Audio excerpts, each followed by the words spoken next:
Assalamualaikum warahmatullahi wabarakatuh. Teman-teman hebat dan luar biasa komunitas Ratu Wisa di seluruh Indonesia. Kita jumpa lagi dalam acara bincang bersama terkait dengan beberapa hal pentingnya literasi digital bagi guru dan dosen abad 21. Teman-teman yang hebat dan luar biasa, kalau kita bicara masalah literasi digital, ini tentu saja kita tidak bisa melepaskan dari perkembangan teknologi dalam rangka untuk mendukung kurikulum Merdeka Belajar. Tentu saja ini akan memberikan satu gambaran nyata bagaimana seorang guru, seorang dosen itu akan mampu memberikan kontribusi dengan pemahaman literasi digital yang tentu saja itu menjadi bekal awal. Karena apa? Sebagai seorang guru dan dosen di abad 21 harus mampu menunjukkan kepiawaian untuk memahami dan memperluas cakrawala keilmuan. Dan tentu saja ini bagi kita semua, untuk para mahasiswa, guru, dosen abad 21 di seluruh Indonesia. Dan ini menjadi salah satu bagian yang tidak bisa kita lepaskan, bagaimana kita melihat berbagai peluang dan tantangan sebagai guru dan dosen abad 21. Nah, teman-temanku yang hebat dan luar biasa, kalau kita mengikuti apa yang menjadi arahan Mas Menteri di Kemendikbudristek, tentu kita juga harus ingat bahwa seorang guru dan dosen abad 21 harus betul-betul menjadi sosok penggerak. Jadi guru penggerak, dosen penggerak, sekolah penggerak, kemudian kampus yang juga melakukan inovasi dengan Merdeka Belajar Kampus Merdeka. Ini semua menjadi salah satu bagian untuk bisa melakukan akselerasi dalam pengembangan pendidikan di Indonesia. Nah, oleh karena itu, seorang guru dan dosen tentu saja harus terus mengikuti perkembangan, mengikuti arah kebijakan Mas Menteri di Kemendikbudristek yang tentu saja ini menjadi acuan. Nah, oleh karena itu, sebagai guru dan dosen abad 21, karena ini eranya era teknologi, maka kita harus melakukan percepatan, akselerasi dalam pemahaman dan juga implementasi literasi digital. Assalamualaikum warahmatullahi wabarakatuh. Ya, selamat pagi rekan-rekan mahasiswa. Kembali lagi di materi kuliah online bersama saya, Yanuar Bagas Arwansyah. Oke, hari ini kita akan belajar tentang beberapa materi. Namun kita fokus tentang bagaimana cara mencari sumber pustaka. Ada banyak cara untuk mencari sumber pustaka. Ketika kita membuat sebuah makalah ataupun membuat sebuah karya ilmiah yang lain seperti artikel, kemudian skripsi dan sebagainya.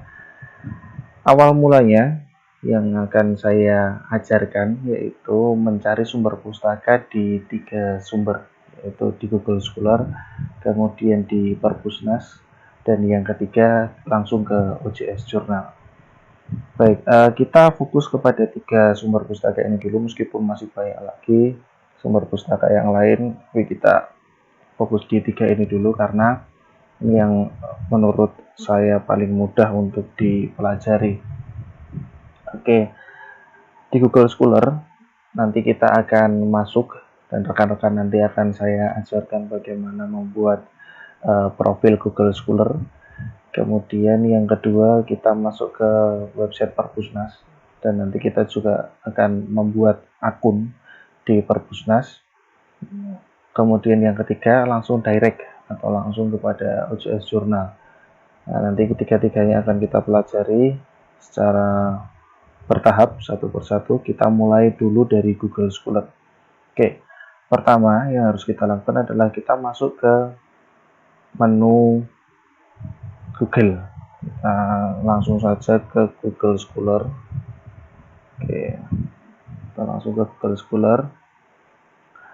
Google Scholar atau Google Cendekia ini adalah layanan Google yang isinya berisi tentang materi-materi berupa teks dalam berbagai format publikasi. Nanti ada buku elektronik atau e-book, kemudian ada jurnal, kemudian juga ada ensiklopedia dan sebagainya. Oke, kita buka ke Google Scholar.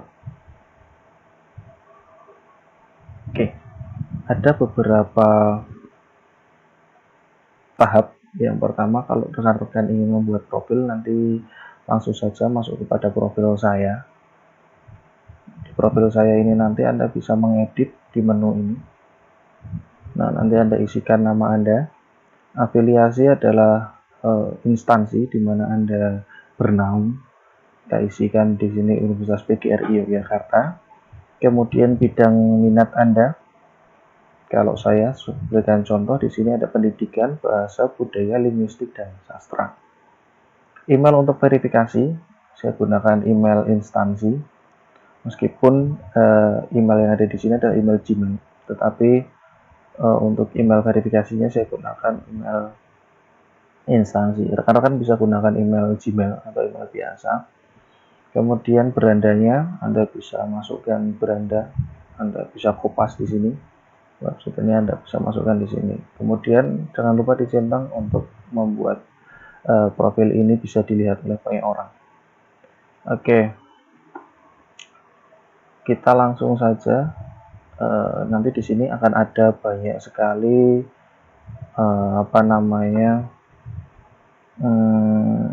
kutipan yang bisa digunakan oleh rekan-rekan. Ini salah satu contohnya, ini milik saya, ini tulisan-tulisan saya semua. Nanti semakin banyak rekan-rekan menulis, maka di sini nanti akan semakin banyak tulisan yang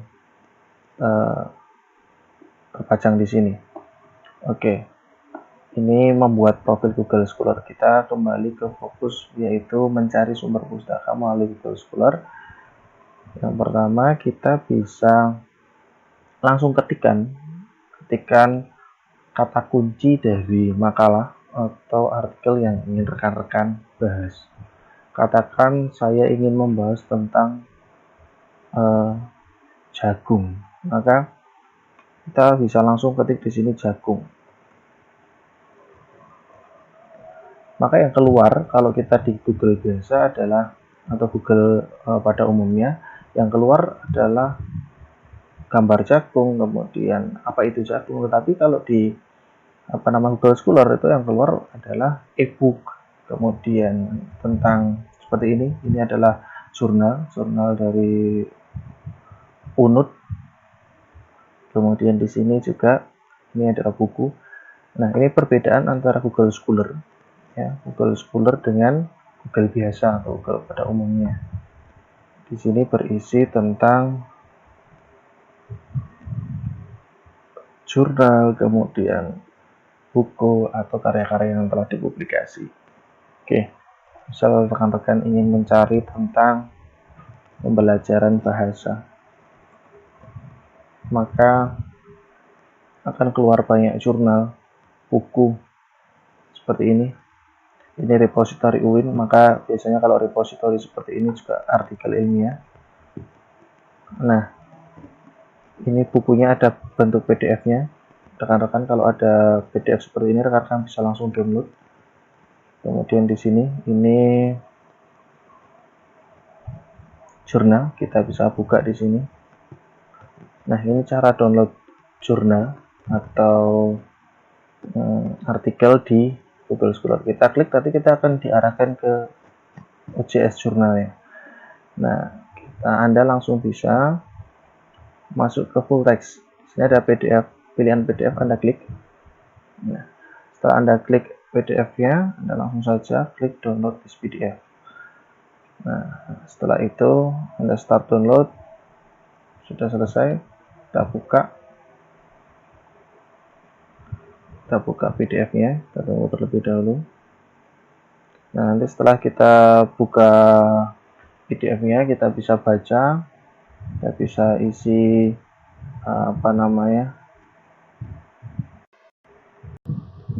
Oke, ini sudah masuk di sini. Oke, sudah terdownload sepertinya.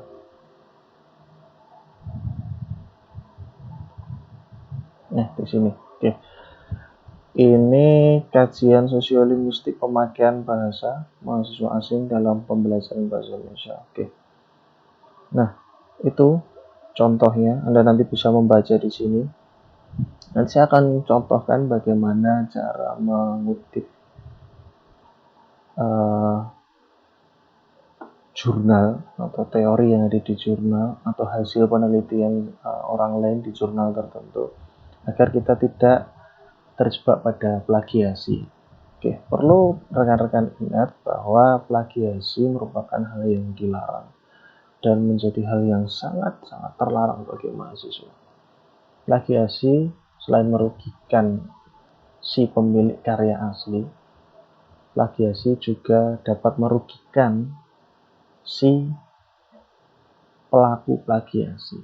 Kayak kasus plagiasi sudah berakibat pada pencabutan gelar ataupun kegagalan seseorang dalam menyelesaikan studi. Di sisi lain, plagiasi merupakan tindakan melawan hukum. Jadi, selain adanya tindakan secara akademis, kemungkinan ada tindakan secara hukum. Maka, saya berharap dan saya ajarkan kepada rekan-rekan bagaimana kita menghindari sebisa mungkin menghindari plagiasi.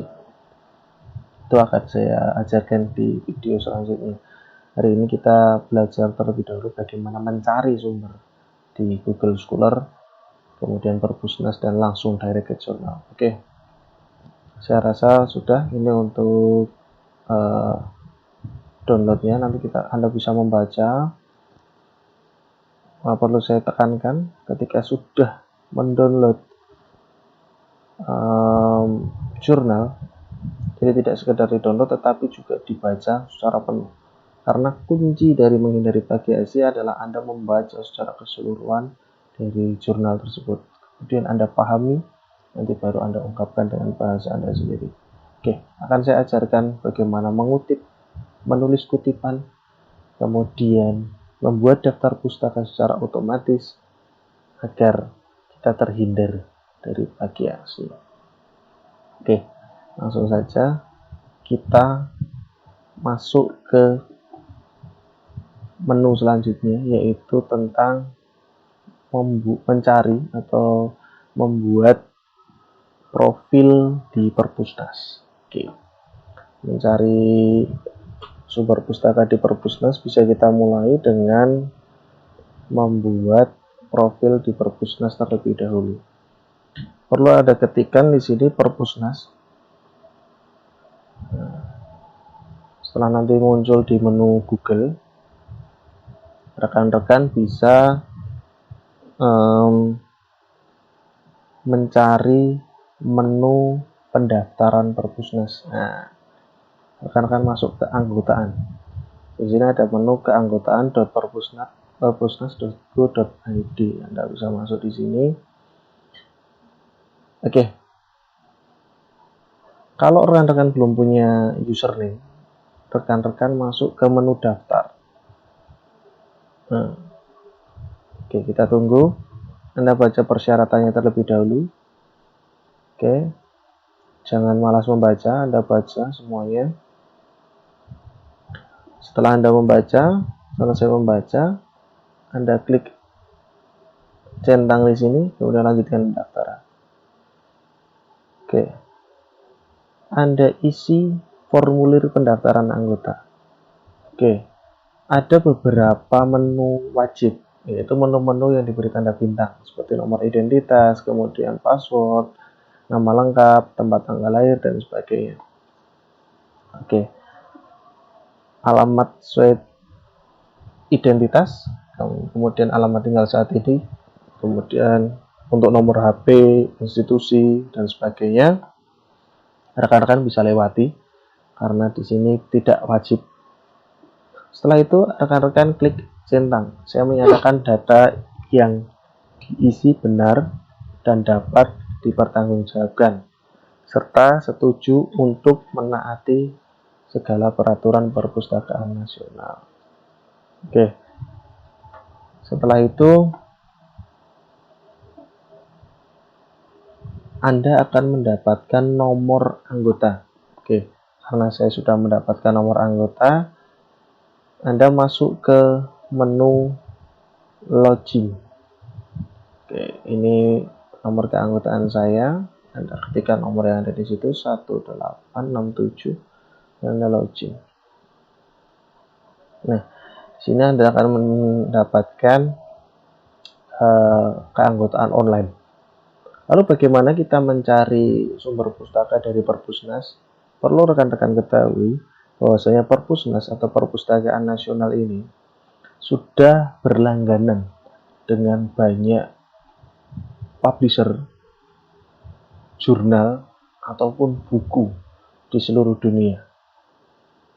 Kita harus memanfaatkan fasilitas yang telah disiapkan atau telah disediakan oleh Perpusnas ini sebaik mungkin dengan mengakses fasilitas-fasilitas yang telah disediakan secara gratis untuk kita. Nah, sebelumnya untuk mengakses fasilitas-fasilitas yang dilanggan oleh Perpusnas ini, sebelum dilanggan dulu, kita harus berbayar. Sekarang sudah dilanggan oleh Perpusnas, sehingga kita bisa mengaksesnya secara gratis atau free. Maka dengan kegratisan ini, sebagai penikmat gratisan, kita manfaatkan sebaik mungkin, kita manfaatkan semaksimal mungkin untuk berkarya sebanyak-banyaknya. Oke, caranya kita masuk ke menu e-resource.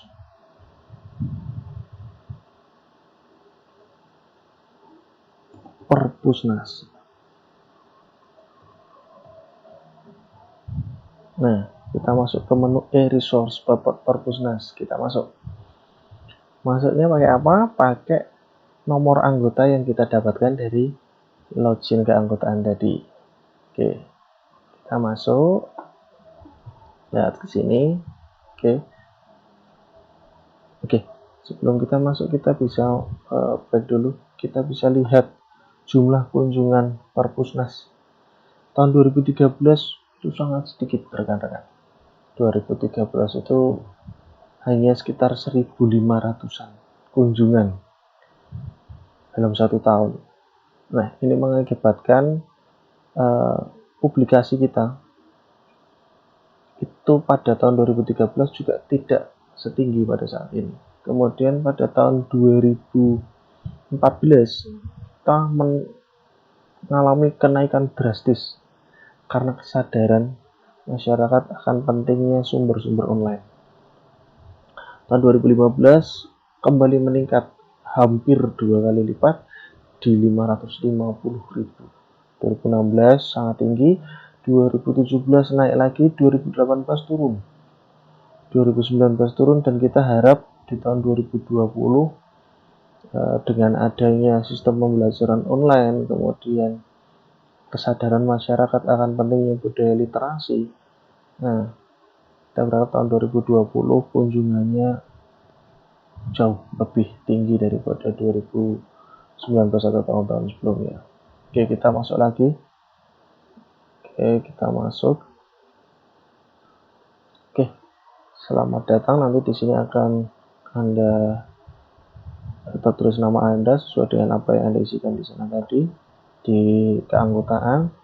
Nah, ada Alexander Street Press, ada Alexander Street Video, Balai Pustaka, Braille Online, Britannica Library, dan sebagainya. Ini semua adalah publisher-publisher buku ataupun jurnal dan sumber pustaka lain yang bisa kita akses secara gratis. Sebelumnya ini semua berbayar. Perlu kita ketahui dan perlu kita pahami bahwa yang dulunya berbayar sudah digratiskan mosok kok ya juga belum mau mengakses. Oke, maka kita budayakan mencari sumber pustaka di Perpusnas. Oke, kita ketikkan kata kunci seperti kita mencari di Google Scholar tadi. Sama halnya ketika kita mencari di sana tadi, kita coba ketik, katakanlah bahasa Indonesia. Kita search. Oke, Anda akan di redirect atau diantarkan ke halaman yang mengandung kata kunci bahasa Indonesia. Itu nanti ada banyak sekali list yang muncul. Nah, lihat di sini. Oke. Di sini akan terlihat yang pertama judul. kemudian penulis, pada volume berapa, pada jurnal apa. Karena di sini tertulis akademik jurnal, maka di sini ada jurnal akademik. Ini ada Universitas PGRI Madiun, bahasanya Indonesia. Kemudian database-nya di DOAJ atau Directory Open Access Journal. Nah, di sini di Jurnal Premier Edukandum oleh Fauza Masyudi, Randy Nugraha Fasandi, dan Martin Pustati, berjudul Integrasi Nilai Islam dalam Pembelajaran Bahasa Indonesia di Sekolah Dasar Islam Terpadu Askia Padang. Oke, perlu rekan-rekan pahami bahwa di sini tertulis Universitas PGRI Madiun tahun 2020, belum tentu bahwa si penulis ini berasal dari Universitas PGRI Madiun. Tapi yang di sini tertulis adalah jurnal Premier Edukandum ini milik Universitas PGRI Madiun. Oke, kita bisa buka langsung di sini. Kita klik saja pada judulnya. Kita akan diarahkan kepada informasi secara detail. Nah, di sini ada integrasi nilai Islam dalam bahasa Indonesia, Sekolah Dasar Islam SDIT Askia Padang, volume 10, isu 1 atau nomor 1, halaman 81 sampai halaman 81 sampai 93 tahun 2020. Publishernya Universitas PGRI Madiun. Nah, kemudian kita cek sampai ke bawah. Oke, ini nomor DOAJ-nya. Lalu bagaimana Pak kita menuju ke jurnal ya, atau bagaimana kita mendownload ini? Kita buka saja link pada DOAJ, kita klik. Nah, kemudian akan muncul seperti ini. Ini data di DOAJ-nya atau Directory Application Journal. Kita klik di full text. Kita klik di full text, kita akan langsung ditujukan pada halaman di mana tulisan ini tersedia. Nah, di Jurnal Pendidikan Dasar Edukandum, Pendidikan Dasar dan Pembelajaran milik Universitas PGRI Madiun. Kita scroll ke bawah. Oke. Kita lihat di sini ada full text PDF, maka kita bisa klik di sini. Kita download list PDF. Nah, oke, kita start download. Kita open, kita buka. Kita cek apakah sama seperti apa yang ditampilkan di sini.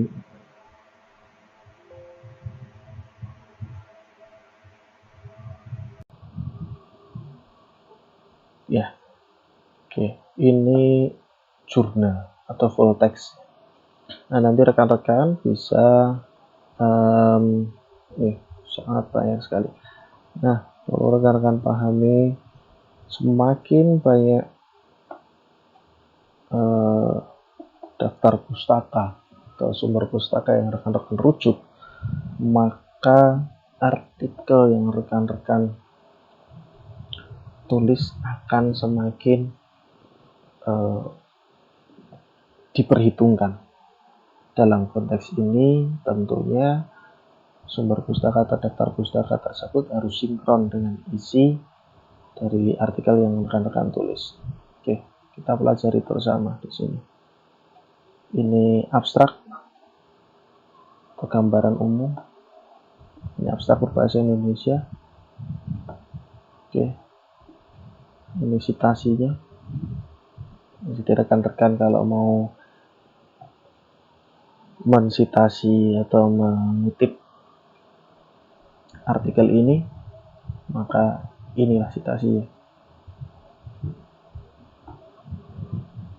Oke, kita lihat di pendahuluan. Oke, pendahuluan seperti yang sudah saya sampaikan di materi sebelumnya, bahwa pendahuluan berisi latar belakang atau alasan apa kita harus mengangkat materi ini, apa urgensinya, apa pentingnya materi ini untuk segera kita bahas di makalah atau di artikel kita. Oke, kita bisa lihat bersama. Di sini ada 1, 2, 3, 4, 5, 6, 7.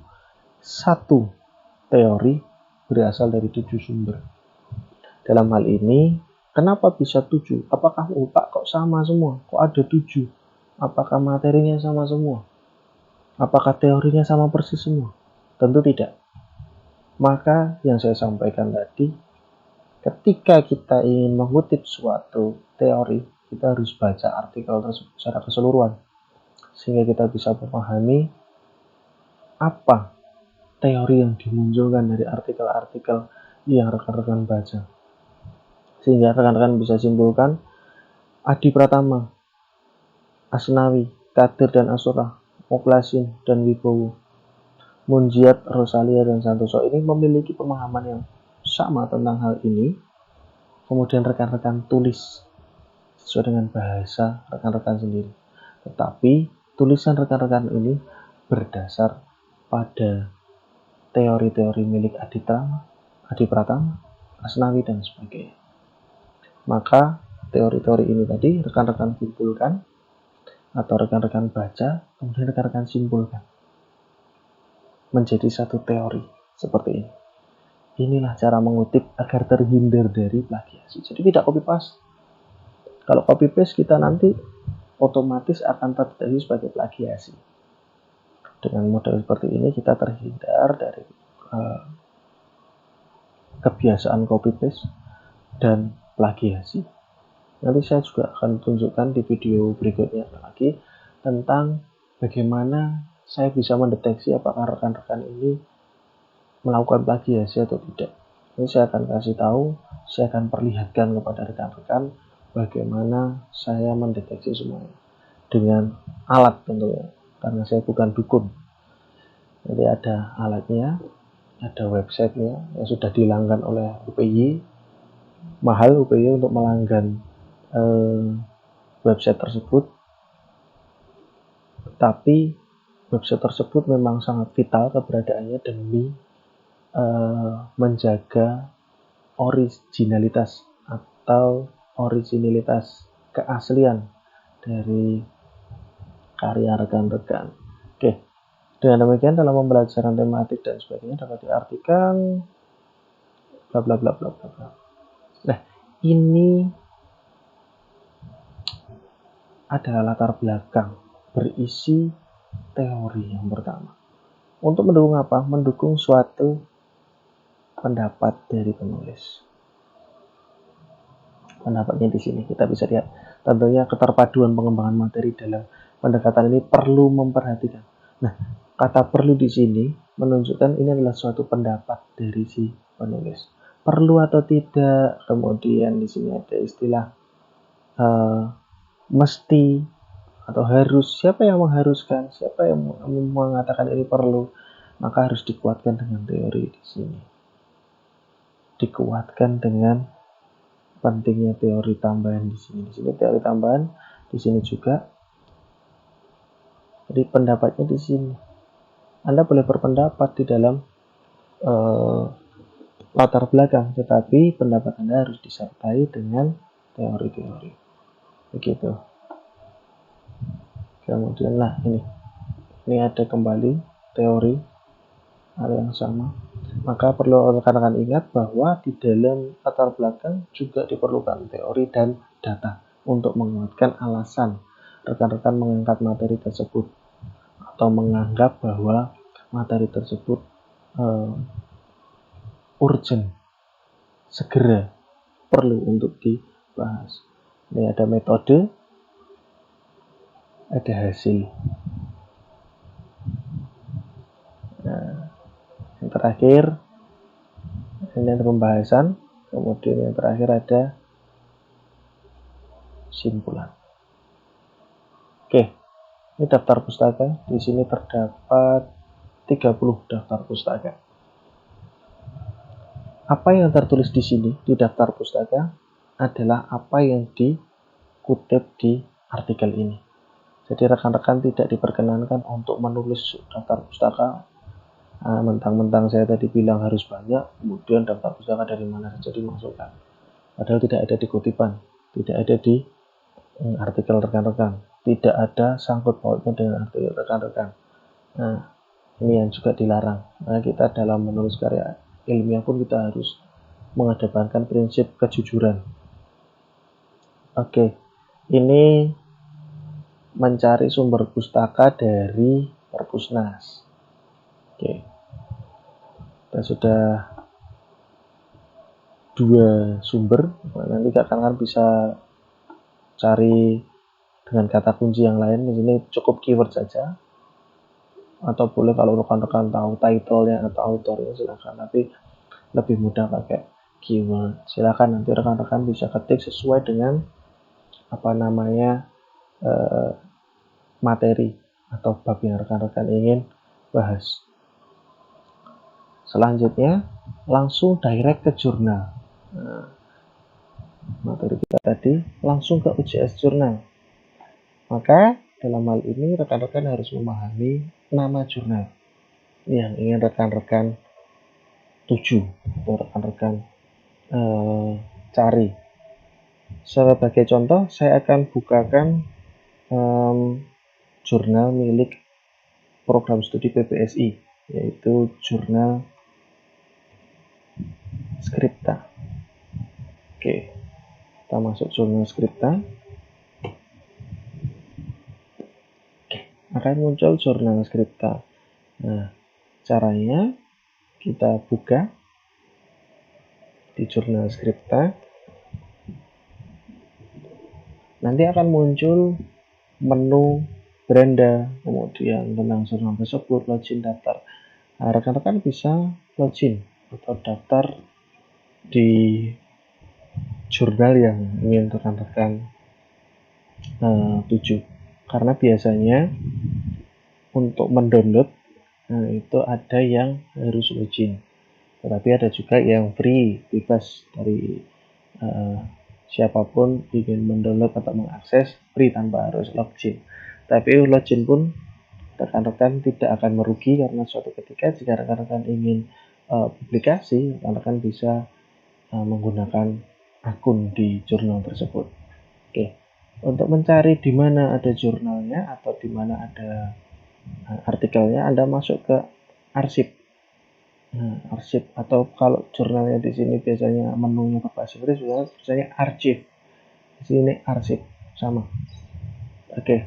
Nah, ada beberapa volume. Nah, di sini misal ada 2 volume, kita bisa contohkan, kita buka di volume 5 nomor 2. Kita buka.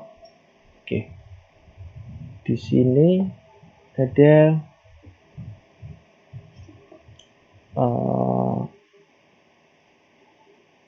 artikel-artikel yang bisa rekan-rekan kutip atau rekan-rekan gunakan sebagai sumber pustaka.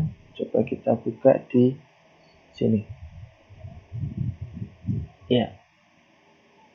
Oke, ini abstraknya atau intisarinya, kemudian di sini teks lengkapnya. Sama seperti sebelumnya, rekan-rekan bisa download teks PDF lengkapnya.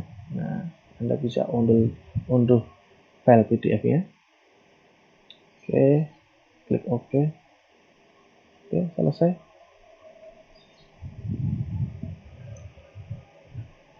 Anda bisa buka sama ini CS-nya. Rekan-rekan bisa kutip, rekan-rekan bisa gunakan atau citasi untuk artikel rekan-rekan. Oke, di sini ada daftar pustaka, sama seperti sebelumnya. Ada format-format yang harus rekan-rekan penuhi.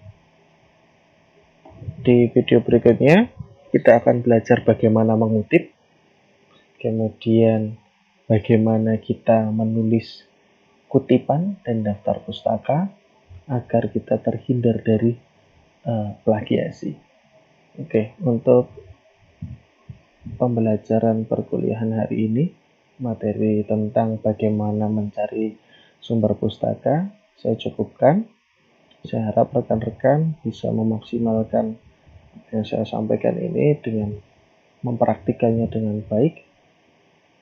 Kemudian Anda selesaikan tugas-tugas yang sudah saya berikan sebagai nilai Anda. dan juga untuk persiapan Anda menghadapi ujian akhir nanti. Baik, saya rasa cukup. Apabila ada pertanyaan, bisa disampaikan melalui WhatsApp group. Saya tutup untuk pertemuan hari ini. Selamat pagi. Assalamualaikum warahmatullahi wabarakatuh.